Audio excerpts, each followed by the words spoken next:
What's up, people? Rhyming Gaijin. Alright, so 5 weeks ago, something happened to me.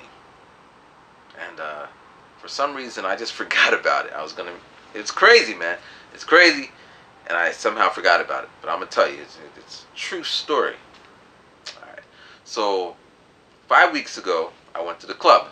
I went to Camelot in Shibuya. And I can't remember what I was doing prior to that, but I was just, I don't know, I was busy all day, and I was like, I'm going to go to the club. So I went. But when I got to the club, I mean, the DJ, he was a nice DJ, but he was playing like old school. Not like old school, but just, he wasn't playing what they're playing on the radio now. He was playing what they used to play on the radio then, which I happen to like those songs, but the reason I was going to the club in the first place was to hear the new music from my new album. You know, get a feel for what the kids are listening to. So that was one problem. The other problem was I was just tired, man. I got there and I'm just like, man. So I decided to go to Club McDonald's. So I left the club. I go to McDonald's. And I'm sitting in McDonald's, and everyone goes to, well, not everyone, but a lot of people go to the McDonald's. So because they want to have control about it, they have these bouncers, security guards. So there's actually security guards. That's why I say Club McDonald's. They're like this. You try to get in, they're like, oh, they won't let you in unless you have food or whatever. But I went to this other McDonald's on the other side where there was no security guard. So I go in there, I sit down, I order whatever. You know, I don't want to eat it. I'm not hungry, but I have to order something. So I order something, I'm sitting there. Okay, so then I was just gonna, you know, listen to some music and then get my sleep on and then go home. It was like 4 a.m., so I had like an hour and some change until the first train. So I'm sitting there and I see this lady, Japanese lady, walk into the door, and then she kind of walked over, and then I looked up and we made eye contact. And I smiled. And then she kind of looked at me weird, like, so then I smiled again. I mean, I do stupid stuff sometimes just because, you know, I can. So she's still looking at me weird, and then, you know, she has some bags or whatever, so she's about to sit down over there.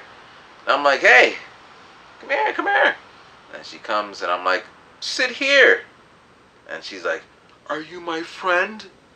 Well, she said in Japanese, Tomodachi? And I'm like, yeah, Tomodachi.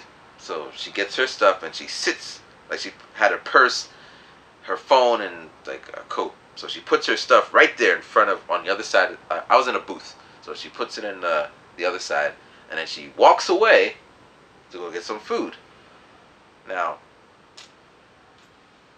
I know it's Japan and everyone's all safe and stuff, but I wouldn't put my stuff to someone I just met because he says he's my friend. But anyway, you know, I'm not trying to do anything.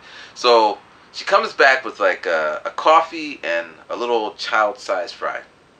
All right, and she sits on the other side, and then, you know, we do the pleasantries. What's your name? And then I'm like, you know, Matthew. And what's your name? She said, I do not remember. This is like 5 weeks ago. So we'll just call her Sally for the sake of argument. So she said her name's Sally, and then I was like, you know, just making small talk, because it's just a weird situation, and, you know, I got about an hour. I really wanted to get my sleep on, but, you know, whatever, this could be interesting. So she's on the other side. We're just talking, and then she was like, I mean, she was weird to begin with, you know, but then she was like, you know,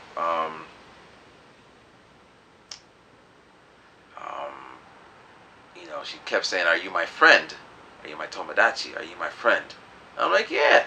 I mean, she's not my enemy. I'm not taking her home to meet mom, pops. I ain't gonna cook her any dinner, but, you know, I have no malice towards her. So yeah, we're friends. So she keeps asking this, and then she's like, I don't feel so well. I'm like, what do you mean? And then she says, so here's the translation. She says, the cell phones, the signals, they're going into her body, and they're controlling her like a robot, and they're draining her of her life sources, and she's gonna die. So I think she's just messing around, or drunk, or just, pulling my leg or something. But she continued with this story, and then me being me, I'm like, well, why don't we go to the police? She's like, no, no, no, no, no, no, no, no, no, no police. I'm like, okay, why don't we go to the doctor? It's like, no, no, no, no, no, no, no doctor, no doctor. I'm like, okay, why don't you call your friends? She's like, my phone's off. I'm like, okay. And then she looks at me like, are you my friend? And I'm like, yeah. And she's like, can you help me? I'm gonna die. I have 3 days to live. I'm like, would you stop that nonsense? You're not gonna. And I was like, yeah. So I put my hand on her. I said, you're not gonna die. You're young. You got a lot to live for. I don't know her situation, but if she's really gonna die, I'm thinking that she should have went to the hospital. She should have went to the police or something. And then she's like, I've been losing a lot of weight. I'm like, show me a picture then. So she pulls out her iPhone, and then she shows me a picture where I couldn't tell the difference, man. In Japan, a lot of girls are skinny. So they talk, oh, I'm fat. Where I'm from, fat is fat. Skinny is skinny. I once had my Japanese girlfriend come to America. We're in Philadelphia, and she's like, I need a size -0. And we're in Philadelphia. This chick, she's all like, we don't have -0. Go to the Gap or some shit like that. It's like, oh, it was funny. But so she's like, I lost weight. I couldn't tell. So now it's getting time to it's like first train comes at 5:30. I want to be on that train.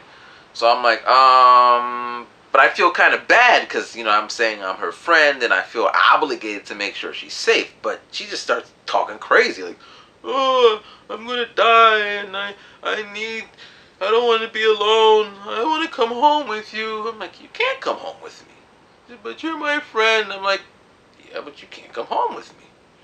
And then, a tear came out of her eye. And then I'm kind of like, oh, man, what did I get myself into? So then I'm thinking, how do I escape? I got to go to the bathroom. And then I, boop, boop, boop. But I'm not afraid to say I'm going home. Or what if I go home and she follows me? I'd be like, so I had to, make sure I make it cut. So I'm like, I'm going home. So we walk out together, and then I kind of bounce down the steps, and then I go across the highway like this way instead of where the walkway is, through this way, and I go down the steps. But before I went down to the subway, I looked over, and there she was, just watching me. And it was creepy, and it was kind of sad because I don't know if she's really gonna die. And then what? I don't know. So that's my story. There's nothing else. I went, and 5 weeks passed. I didn't really think about it because, But what would you do if this was the same situation? So you just came out of the club. You're going to club McDonald's. You got some food. Some girl sits down with you. She says she's gonna die because of the cell phone receptions inside of her body, and they're pulling her life sources out. And then, and she refuses to go to the doctor, I would have walked her to the doctor, which I don't think that would be a good move either, because then maybe I would have to pay. I didn't have no money to pay, and I don't know what she has. Maybe she's strung. I don't know. I don't know. But yeah, let me know what you would do. Now, remember, this is 5 years past. Five weeks past, so, I don't know if she's okay, and I assume she is. Yeah, I hope she is. I think she is. I don't know. I don't know. Alright, so let me know what you would do. Ryman, subscribe, like, and all that. Alright, peace. Ryman.